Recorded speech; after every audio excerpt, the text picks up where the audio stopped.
Bienvenido, qué gusto que me da que estés nuevamente conectado con nosotros. Y antes de comenzar el mensaje en el día de hoy, quiero invitarte a que te suscribas a nuestro canal, que puedas activar las notificaciones y que puedas también estar compartiendo este mensaje, comentando si es de bendición para tu vida. Y de esta manera también estás contribuyendo en la extensión del reino de Dios. En esta ocasión quiero hablar acerca del resentimiento y le puse de título a este mensaje: Los malos tiran piedras. Cuando eres niño descubres el poder que tienen las piedras. Cerca de la casa de mi madre, donde vivía de niño, había un perro de esos de casa, esos perros grandes, esos perros feroces que parecen siempre estar furiosos. Del miedo que le tenía, ni siquiera pasaba cerca de su casa. Cuando tenía que atravesar aquel lugar, lo hacía desde la acera de enfrente. Y siempre iba prestando atención porque le tenía temor de verdad a ese perro. Un día, acercándome a ese lugar, me di cuenta que la puerta estaba abierta y que el animal estaba suelto. Antes que pudiera hacer nada, el perro me vio y empezó a correr directamente hacia mí. El instinto de supervivencia hizo que enseguida buscara algo con qué defenderme. A mis pies encontré una piedra. Cuando me agaché y tomé la piedra, el perro automáticamente detuvo su carrera y se quedó a la expectativa qué yo iba a hacer con aquella piedra.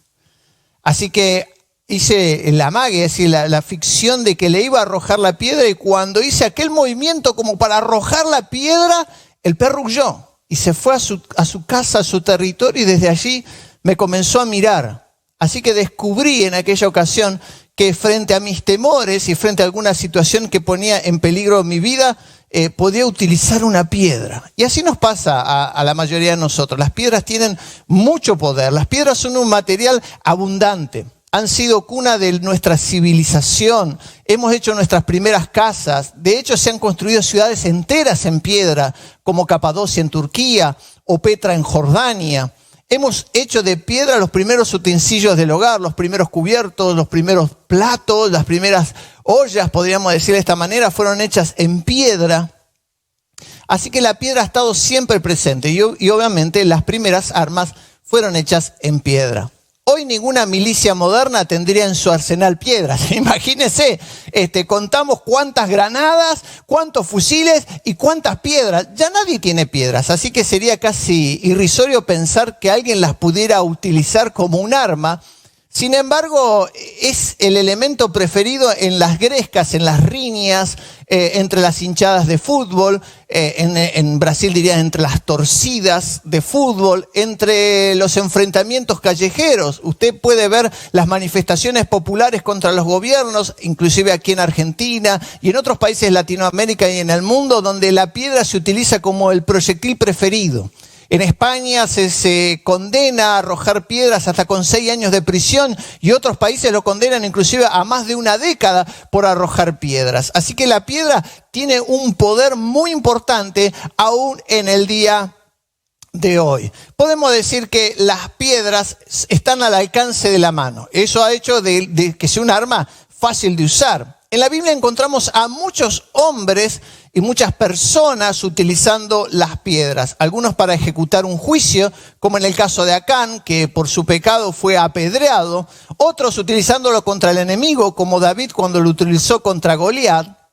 Y otros para fastidiar al prójimo, ¿no? Para entorpecer y fastidiar. Entre ellos encontramos en 2 de Samuel, capítulo 16, versículo 5, a un hombre llamado Simei. Dice que Simei era hijo de Gera, era pariente de Saúl, posiblemente era su primo. No tenemos la certeza, pero haciendo algunas deducciones genealógicas podemos pensar que Simei era primo del ex rey Saúl en ese momento.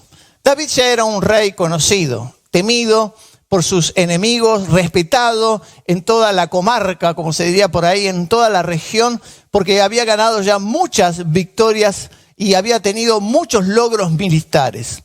Pero ahora se ve obligado nuevamente a huir. Recuerdan, en la vida de David al principio, él tuvo que huir de un rey loco llamado Saúl que lo perseguía para quitarle la vida.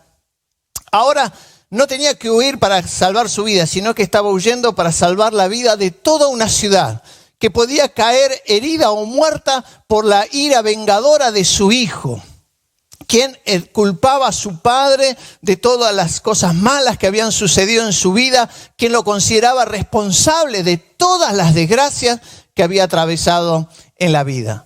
Obviamente David, huyendo, se encuentra cansado, dolido. La traición le ha pegado duramente en el corazón y aunque arrastra el alma, ¿no? Me gusta esta expresión, arrastra el alma mientras sube descalzo. Qué descripción tan hermosa da la Biblia. Subiendo descalzo el monte de los olivos, su espíritu se mantiene sometido a Dios. No va a quejarse contra Dios. De hecho, lo encontraremos a él diciendo, bueno, Dios lo ha permitido, Dios sabrá si volveré a ver Jerusalén. En su corazón sabe que todas las cosas que hoy son malas, que en ese momento eran malas para él, Dios las podía transformar en favor de sus hijos. Y mientras marchaba rodeado de sus leales servidores y amigos, porque acá hay algo interesante, si usted lee, dice que él sale con parte del pueblo, pero que los rodean son los cereteos y los peleteos y los gateos. ¡Wow! ¿Cuántas palabras? Cereteos, peleteos y gateos. ¿Quién eran los cereteos y quién eran los peleteos? Los cereteos y los peleteos eran un pueblo al sur del territorio de Israel, limitando con los filisteos. Un lugar que no se los consideraba ser hebreos, israelitas o judíos. Así que eran extranjeros básicamente, pero habían acompañado a David en aquellas primeras campañas, en aquel David que había sido perseguido y era un joven luchador. Allí habían estado los cereteos y los peleteos. Y los gateos vienen de la ciudad de Gat. Gat era una ciudad enemiga de Israel. Gat pertenecía al territorio filisteo, así que era un territorio de sus más férreos opositores. Sin embargo, ahí está un general de los gateos con 600 hombres dispuestos a dar su vida por el rey. El rey lo confronta y le dice, ayer viniste y hoy has de venir con nosotros. Le dice, mejor quédate, búscate un lugar porque yo no sé a dónde voy a ir. Sin embargo, este extranjero y este desconocido, pero leal del rey, le dice, sea para muerte o sea para vida, donde el rey estuviere, allí estará tu siervo. Fíjense que David se rodea de gente leal. Ahí estaban sus amigos. Algunos los tuvo que dejar en Jerusalén para proteger, como lo deja Sadoc y como deja a sus hijos y como también deja a uno de sus mejores consejeros, para que pudieran serle útiles en la ciudad de Jerusalén. Pero rodeado de sus amigos y de sus más leales servidores, comienza esta huida, esta marcha sin destino, esta marcha que no sabía hasta dónde lo iba a llevar, pero sabía de algo, que Dios tenía un propósito con él. Y mientras marchaba con sus leales servidores por un lado de la ladera árida, se encontraba este hombre llamado Simei. Simei responsabilizaba a David, había responsabilizado a David por muchos años de sus fracasos, de sus desdichas, porque creía que se le había arrebatado un futuro mejor. Al haber sido primo del rey Saúl, consideraba que tal vez él tenía derecho a estar en la corte, pero ahora era un desconocido, era un don nadie, y durante muchos años había culpado a David por esta situación. Lo había convertido en un enemigo imaginario, porque realmente David no tenía ningún conflicto con él. Sin embargo, él sí tenía algo contra el rey. Y en ese momento, cuando lo ve a David ahí huyendo, la ira los desborda. Comienza a maldecir, comienza a gritar, comienza a levantar polvo, arroja piedras. Está resentido, está resentido.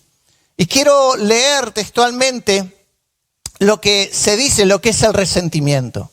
El resentimiento es un sentimiento persistente de disgusto o enfado hacia alguien por considerarlo causante de cierta ofensa o de daño sufrido que se manifiesta en palabras o actos hostiles. Y me gusta esta declaración. Es un dolor moral en realidad, no es un dolor físico. El resentimiento es un dolor moral, es almático, nos sucede por dentro. La palabra está formada de la raíz latina que significa resentir, volver a sentir. Este es la acción o el resultado de volver a sentir ese pesar y ese enojo, ¿no? Y ahí viene el dicho del que se quema con leche, ve la vaca y llora. Esto significa que cuando uno es resentido, ciertas características, ciertos elementos que nos pasan en la vida, nos retraen a esos mismos sentimientos que tuvimos en ese momento. El resentimiento se manifiesta de manera abierta y clara, pero también se manifiesta muchas veces de una manera muy sutil. Así que primeramente voy a hablar de esto. Dice que este hombre, Simei, estaba esparciendo polvo. Usted lo encuentra en 2 de Samuel 16:13. ¿Y cómo podemos demostrar nuestro resentimiento de forma sutil? Primeramente lo hacemos dando vuelta a la cara, ¿no? ¿Usted no le ha pasado que entra a algún lugar y de pronto alguien decide, interesado en mirar por la ventana, interesado en mirar para el otro lado? De pronto el celular adquiere una atracción increíble. En ese momento tiene que hacer esa llamada, tiene que responder ese mensaje. La persona se concentró tanto en su celular que no parece poder levantar la vista para darse cuenta que usted está ahí. Es una de las manifestaciones del resentimiento. Cuando damos vuelta a la cara, cuando evitamos la mirada, cuando evitamos el saludo, ¿no? Alguien de pronto lo ve venir y se cruza de vereda, dobla antes de que usted llegue. Y son las claras manifestaciones del resentimiento. Se puede mostrar también por medio del fastidio o la apatía. Usted, si ha convivido con adolescentes, encontrará y dice, ya, otra vez. ¿No? Los esposos, ¿no? Cuando le dicen, otra vez está con esto, ¿no? Hay un grupo de humor argentino que se llama Lelutier, ¿no? Entonces, en un momento que están hablando, dice, con mi esposa nunca un sí ni un no. Dice, qué bien, no, siempre es, ¿no? A veces demostramos nuestro fastidio ni siquiera con palabras, sino con gestos, con algo gutural. Eso está mostrando nuestro resentimiento frente a ciertas cosas. La apatía también es la otra. Estoy ahí, no, vos estás acá, yo estoy allá, y ni un sí ni un no, porque en realidad nunca nos dirigimos ni siquiera la palabra. Esto nos habla del resentimiento. Los matrimonios están íntimamente ligados al resentimiento. Ciertas cosas que van pasando, que se van acumulando en el alma, pueden generar resentimiento. Y aunque a veces el divorcio no aparece como la opción, podemos convivir dentro de la misma casa y bajo el mismo techo, pero con un estado de apatía, con un estado de fastidio. Entonces nos encontramos con esto, muchas veces siendo apáticos, haciendo silencio. Y después, otra de las cuestiones típicas, ¿no? Cuando alguien rompe con su pareja, de pronto aparecen todas las fotos, así, mirá qué bien que estoy, mirá qué guapo que estoy, mirá los fierros que ahora tengo, mirá lo que te estás perdiendo, ¿no? Ella aparece reluciente, maquillada, preciosa y así con carita de decir, hola, mira qué bombón te estás perdiendo, ¿no? Porque tratamos de mostrar al otro que en realidad estoy mejor sin vos. Y no es más que una señal de que hay un resentimiento, hay un dolor en el fondo. Lo que estamos haciendo es tratar de decirle al otro el mensaje contrario. En realidad la estoy pasando mal, pero te quiero demostrar que la estoy pasando bien. Estas son claras manifestaciones del resentimiento. Por eso cuando hablo del resentimiento no hablo de personas que están muy raras, que son muy difíciles. Creo que el resentimiento nos ha afectado a todos en algún momento de la vida. Por eso dije al principio, cuando hablamos del resentimiento, creo que nadie puede arrojar la primera piedra porque en algún momento lo hemos sentido, este fastidio, este sentimiento, este dolor que puede aparecer en ciertas maneras. También podemos quitar el apoyo cuando estamos trabajando en un equipo y el equipo nos ignora, porque podría haber muchas causas por las cuales uno se puede sentir resentidos, y dicen los especialistas, los que saben más que nosotros, que una de las causas que produce más resentimiento en los grupos es que no se los considere, que alguien ignore tu opinión, que la idea que vos tuviste nadie le preste atención y de pronto sale el jefe diciendo, mira qué buena idea que tuve. Y usted dice, pero esa idea la tuve yo. ¿Por qué otro se adjudica lo que es mío? Y esto provoca muchísimo resentimiento en los grupos. Así que una de las señales que nosotros encontramos es el quite de apoyo. No ya, bueno, más si querés hacerlo, hacelo vos. Conmigo no contás. Es una de las formas de lo que tenemos. Una de las cosas que encontramos también en Simei es el desconocimiento a la autoridad. Y pareciera que uno pasa imperceptible, pero Simei lo que tenía era no reconocía a David como rey.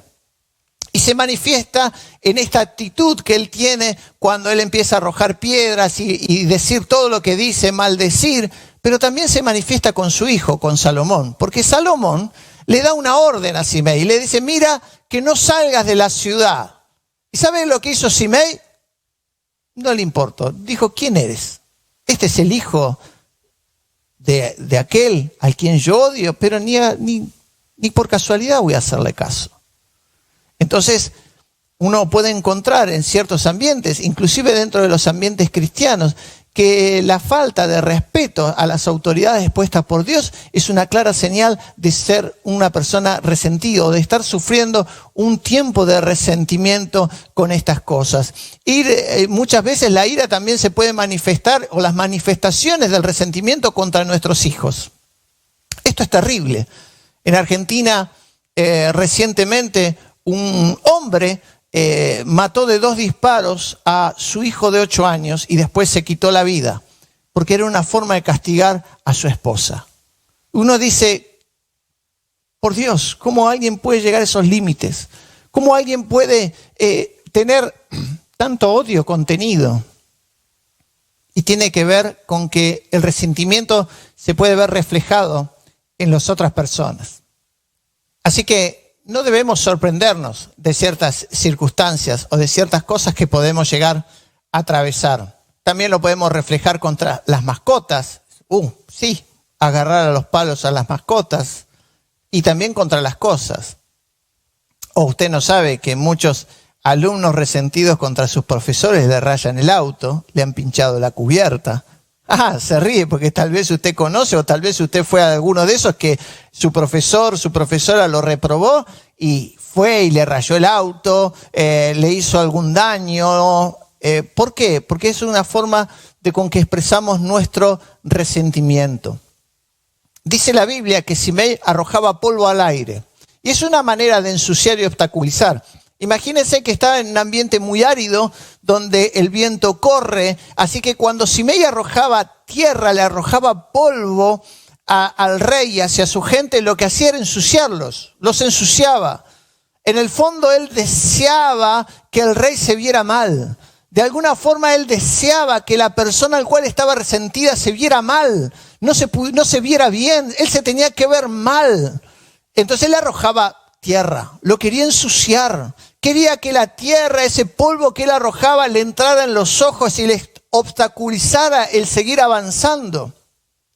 Y esto es lo que hace el resentimiento por medio de la crítica. Porque aunque parezca no ser tan dañina la crítica, es como arrojar piedras. El dolor que puede provocar la crítica, la calumnia, puede ser mucho más dolorosa que un golpe. Entonces, una persona resentida hará lo posible para que el otro no se vea bien, para que la otra persona no se vea que está bárbara, que se vea fantástica, sino por lo contrario, tratamos de ensuciarlo, tratamos de rebajarlo al nivel del suelo. De ahí viene la expresión, tirar polvo.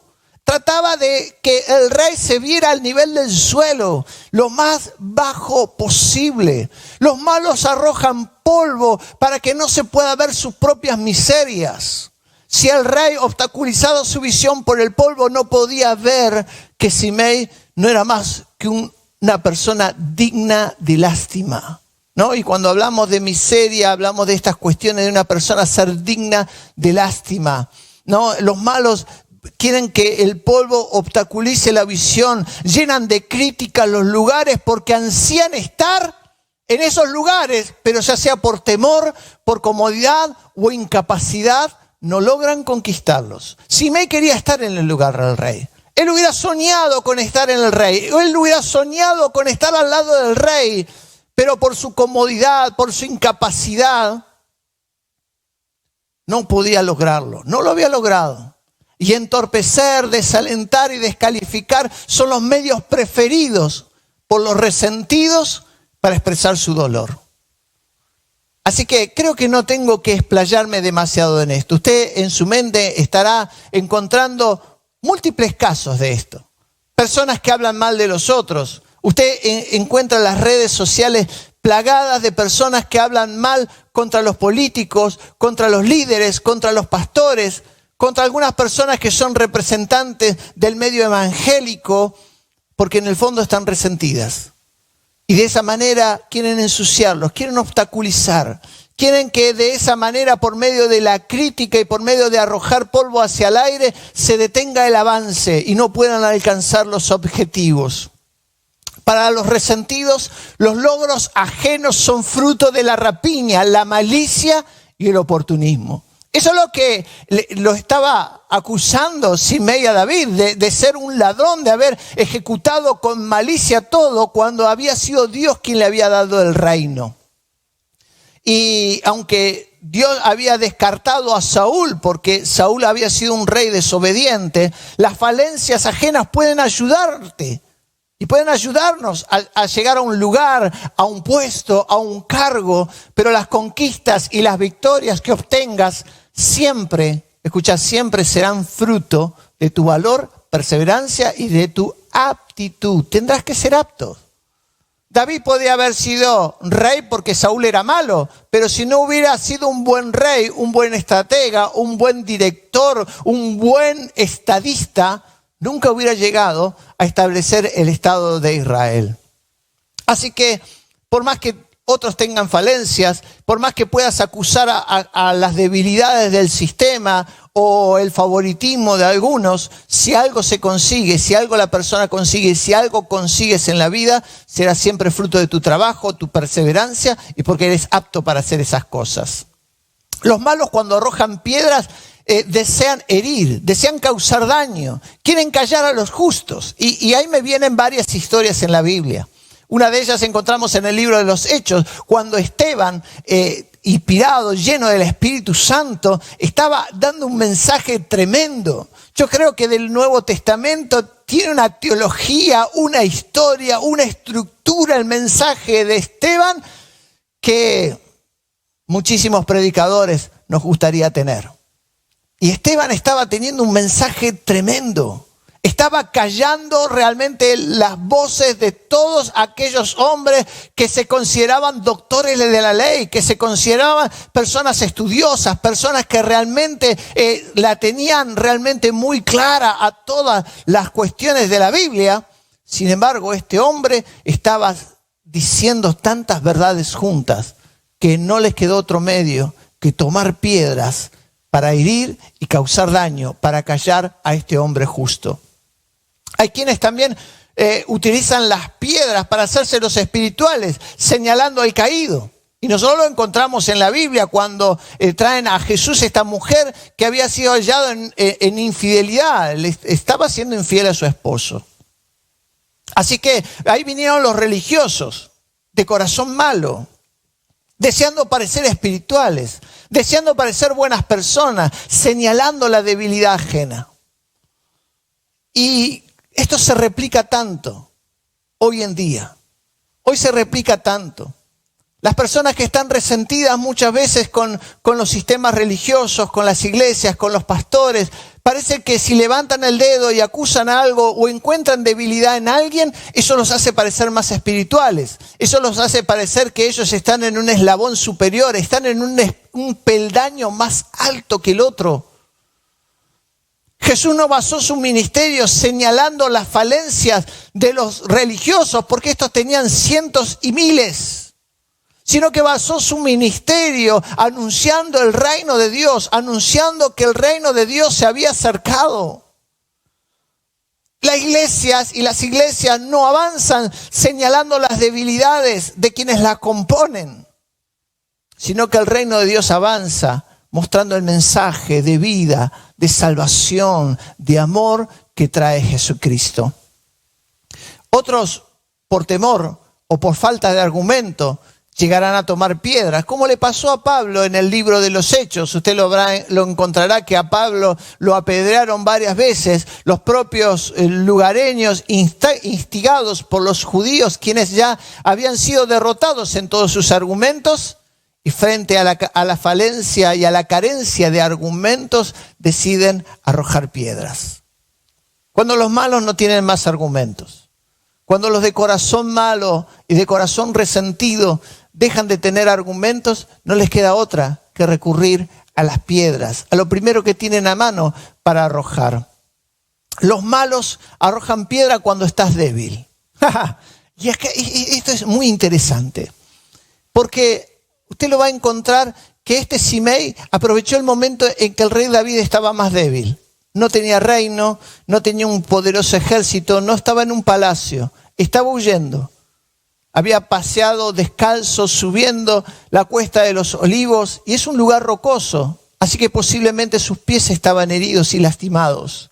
Dice la Biblia que estaban muy cansados, agotados, fatigados. Y es ahí cuando los resentidos y los malos aprovechan para arrojar sus piedras. Cuando estás pasando un momento de debilidad, de prueba, porque todos los cristianos atraviesan pruebas. El cristiano que no atraviesa pruebas, yo sospecharía, estaría muy preocupado por él. Pero los cristianos atravesamos pruebas. Atravesamos momentos que podemos decir de debilidad. Y no tenemos que avergonzarnos, porque la Biblia dice que el poder de Dios se manifiesta aún en nuestra debilidad. Y en estos momentos de pandemia podemos decir que la iglesia está en un momento de debilidad. Los gobiernos no nos permiten abrir nuestros templos, no nos permiten hacer nuestras reuniones como lo hacíamos habitualmente, y podemos decir que estamos en un momento de debilidad. La iglesia está en un momento de debilidad. Y cuando estamos en debilidad, ¿sabe que aparecen todos los resentidos? Y empiezan a arrojar piedras. Y empiezan a decir, la iglesia de las 4 paredes terminó porque esto iba a pasar. Y se levantan tantos con piedras en sus manos. Y ¿saben lo gracioso? No es gracioso, pero puedo decir que muchos que los que hoy levantan piedras, nadie arrojó piedras contra ellos. Cuando ellos estuvieron en debilidad, cuando ellos muchas veces pasaron por las puertas de nuestros templos heridos, golpeados, no encontró a nadie que lo acusara, no encontró a nadie que le arrojara una piedra. Pero hoy, resentidos, arrojan piedras contra el lugar que le abrió sus brazos en el momento en que ellos estaban débiles. Y así sucede. Los propios religiosos que con Jesús cerraban su boca, no tenían ningún argumento cuando Jesús estaba en el templo y hablaba con ellos. Cuando Jesús estuvo colgado de la cruz, aprovecharon para pasearse delante de él, haciéndole burla, haciendo escarnio. Esto nos habla de que cuando estás débil es cuando van a venir a golpearte. Así que no te asustes si alguien te critica, si alguien está tirando piedras contra tu vida porque encima te sientes débil. Quiero decirte que los malos arrojan piedras cuando estás débil, pero volverán arrepentidos cuando seas fuerte. En 2 Samuel capítulo 19, versículos 16 al 21, encontramos que cuando el rey volvió después de la victoria sobre Absalón, este mismo Simei, que había estado arrojando piedras y arrojando polvo contra el rey, viene a pedirle perdón y vuelve arrepentido, sabiendo de que había cometido un gran error. El resentimiento nos hace reaccionar muchas veces equivocadamente, sin pensarlo, sin reaccionar correctamente. Así que debemos entender que el resentimiento nos hace estallar en ira, nos hace volver esos sentimientos nuevamente. Y si alguien te está criticando, si estás atravesando un momento donde la gente está tirando piedras contra ti, y a ti también, pastor, te digo, si estás atravesando un momento donde quizás la gente misma a quien se congregaba contigo, con quienes orabas, con quienes te han dejado muchas veces desvelado, están en este momento arrojando piedras contra ti, no te preocupes, porque cuando el Señor te vuelva a levantar y vuelvas a ser fortalecido, las puertas de nuestros templos siempre seguirán abiertas para recibir a los que están resentidos. Otra de las cosas que nosotros encontramos es que no debemos cortar la cabeza a los resentidos. Cuando estaba Simei lanzándole piedras, allí estaba Abisai, y Abisai le dice, pero ¿quién es este que esté maldiciendo al rey? Déjame que vaya y le corte la cabeza. Déjame que vaya y le corte. ¿Quién es este perro muerto que venga a insultar al rey? Pero ¿quién se ha creído este? Porque cuando estamos en debilidad y encima nos golpean y nos critican y vienen con palabras de desánimo, de desaliento, los que tratan de obstaculizar el camino, los que arrojan tierra delante de nosotros para que no avancemos, tenemos el sentimiento de Abisai, tenemos el sentimiento de ir a cortar cabezas. tenemos el sentimiento de ir y decir, ¡oh, sí! Quiero acabar con todo esto. Pero la mayor torpeza es limpiarte con barro cuando te han salpicado. Y cuando cortamos cabeza hacemos eso. Cuando respondemos con crítica a la crítica, cuando respondemos con las mismas armas, con las mismas piedras, cuando nosotros levantamos piedras también para arrojar, nos estamos ensuciando con barro cuando alguien simplemente nos salpicó. Si alguien te salpica con su crítica, te salpica con sus palabras, te salpica con su desdén, no tires el mismo barro. No hagas lo que ellos hacen. No lo hagas ni cuando te están hiriendo, cuando estás débil, ni tampoco lo hagas cuando estés fuerte, cuando vuelvan arrepentidos. No nos hace mejores resaltar los errores ajenos, ni sermonear a aquel que vuelve arrepentido. Una de las cosas tan naturales nuestras es cuando alguien viene y dice, la verdad me equivoqué. Y ahí nos da ganas de hacer nuestro sermón. Te dije que volverías, vos sabías. Y ahí tenemos todo un mensaje, todo un sermón guardado para decirle, yo te dije que te iba a pasar tal cosa. Y los padres somos expertos en esto. Cuando los hijos se equivocan y viene y dice, la verdad, papá tenía razón, la verdad, mamá tenía razón. Ahí tenemos el discurso cargado inmediato. Pero yo te dije, si hubieras hecho caso a tu padre, porque tu padre sabe de todas estas cosas, y tenemos un mensaje tremendo. No sermoniemos, no sermoniemos. No cortemos cabezas, ni cuando nos están golpeando, ni cuando vuelven a pedirnos perdón. Muchos pastores que utilizan la disciplina como forma de cortar cabezas. Cuando un creyente se equivoca, cuando un creyente ha hecho algo que él se ha sentido herido y vuelve a la iglesia, recurren a la disciplina, recurren a señalarlo. Estás cortando cabeza, pastor. No cortes cabezas. No lo hagas. Porque cuando Simei volvió otra vez, el mismo Abisai le dijo, déjame que ahora le corte la cabeza. Ahora sí le puedo cortar la cabeza. Por fin, porque ahora reconoció que estaba equivocado. Y no es tiempo de cortar cabeza ni cuando te están hiriendo, ni cuando estás en la prueba, ni cuando lo estás pasando mal a causa de la crítica y a causa de los que tiran tierra delante de ti y te arrojan piedras. Ni tampoco lo hagas cuando las cosas te vayan bien, cuando Dios te restaure, cuando Dios muestre la victoria al final del camino. Las heridas son inevitables. Ser herido es inevitable. Pero mantener abiertas las heridas y sangrantes no es una opción para una vida espiritual saludable. Las heridas van a pasar. Si vas a una iglesia, vas a un club, vas en tu trabajo, simplemente el hecho de caminar, andar, de tener una familia, de tener un matrimonio, en algún momento alguien te va a herir. Te van a herir los amigos, te va a herir tu pareja, te va a herir tus hijos, te van a herir los pastores, te van a herir los hermanos, te van a herir la sociedad, te va a elegir el político que elegiste. Las heridas son inevitables. Yo conozco familias completas que han sido heridas en las iglesias, que han sufrido en las iglesias, que han sido señaladas, acusadas, maltratadas, y están heridas, y son ovejas heridas.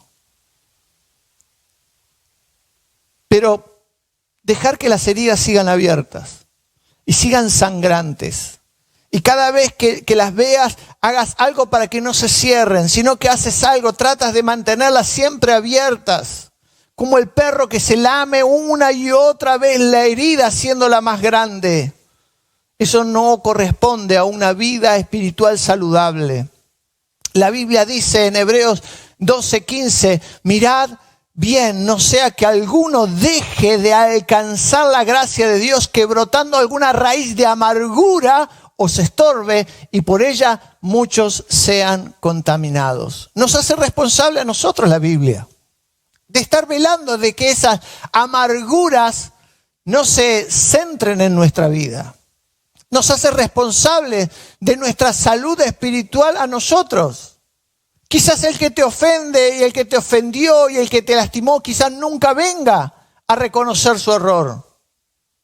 Pero por tu salud espiritual, sabes que perdona, sana, cúrate. No pierdas la esencia a causa de los resentidos. La esencia es lo que somos, es quiénes somos. David era un rey sin trono y era perseguido por Saúl. Era un rey porque ya lo habían ungido como rey, pero no tenía trono. No tenía trono. Era un perseguido, un fugitivo por Saúl. Y demostró su grandeza perdonándole la vida.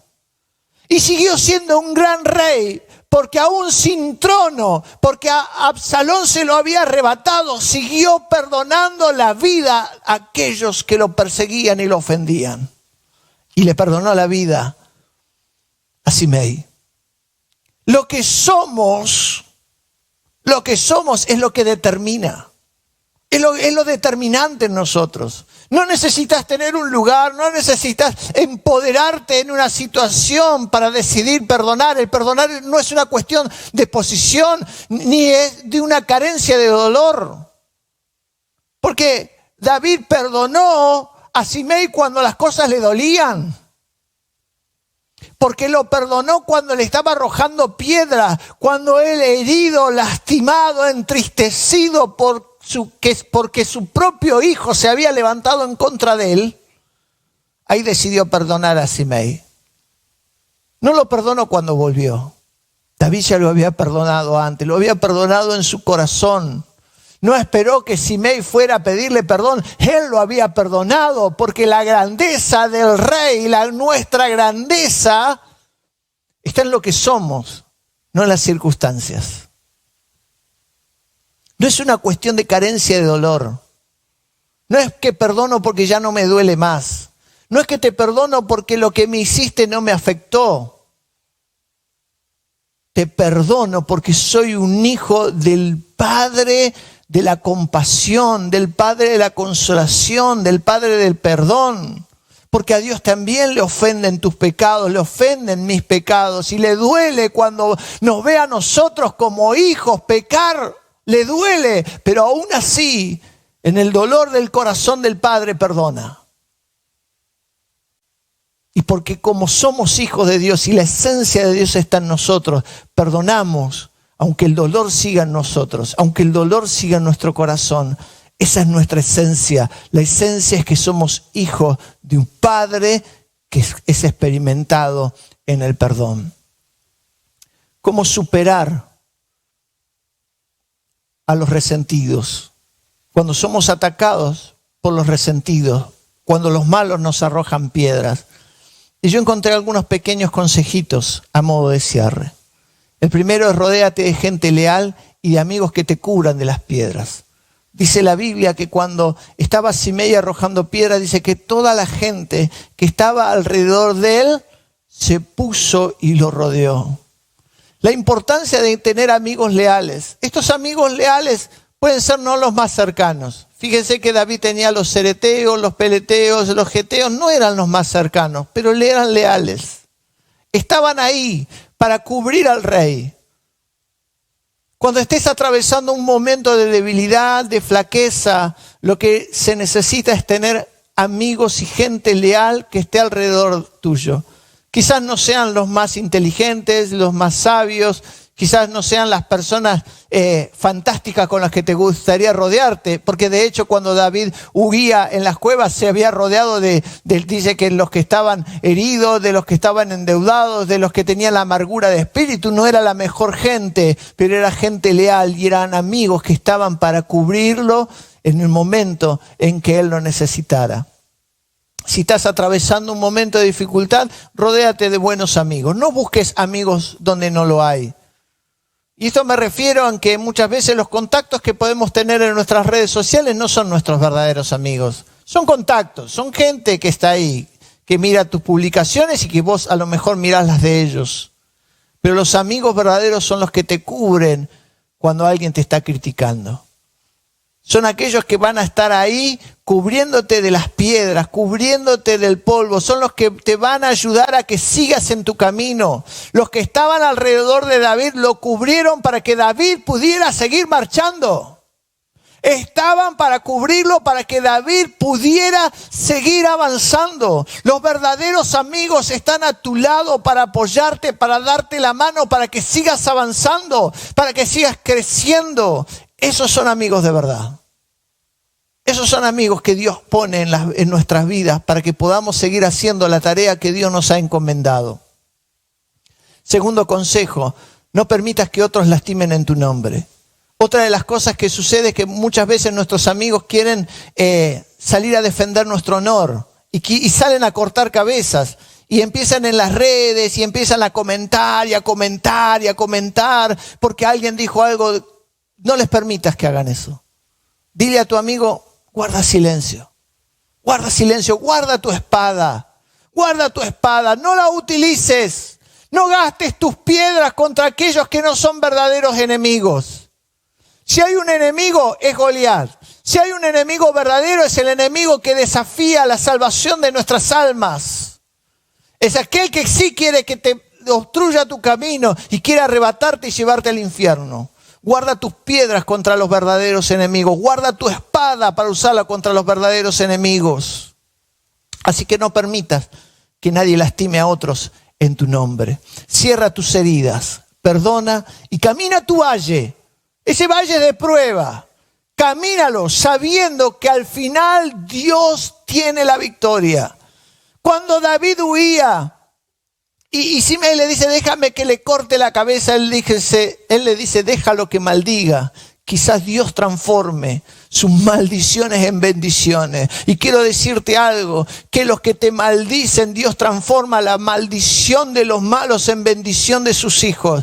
Que Dios transforma las palabras negativas de los malos en palabras de bendición para tu vida, porque la victoria está asegurada al final del camino. Si tienes que caminar hoy en el valle, tienes que atravesar un camino estrecho, polvoriento, estás en dolor, estás en momentos de angustia. Avanza, cúrate las heridas, cierra las heridas, perdona y camina tu valle sabiendo de que Dios tiene al final la victoria. Acumular resentimientos se transforma en rencor. Y hablo de esto del ciclo del dolor. Mientras más resentimiento acumulamos, el resentimiento se transforma en rencor. Y el rencor se convierte en una cualidad de nuestro carácter, ¿no? Cuando le dice, esto es rencoroso, ella, no, cuidado, esa mujer es muy rencorosa. Es porque hemos dejado que el resentimiento empiece a acumularse en nosotros. El resentimiento se va transformando en nosotros en rencor. Y el rencor, en la medida en que se va acumulando, nos lleva al odio. Y el odio nos lleva a la venganza. Y la venganza al dolor y a la muerte. Y ese fue el camino de Absalón. Absalón no estaba resentido. Absalón era un rencoroso. Porque el rencor hace que uno mastique la venganza. La desea la venganza. Disfruta de la venganza. Y aunque no sabe que eso que está haciendo, lo único que es un camino de muerte y de dolor, es el camino de Absalón. 3 caminos. El camino de David, el camino de Simei o el camino de Absalón. ¿Cuál vas a elegir caminar en este día? Dios te bendiga.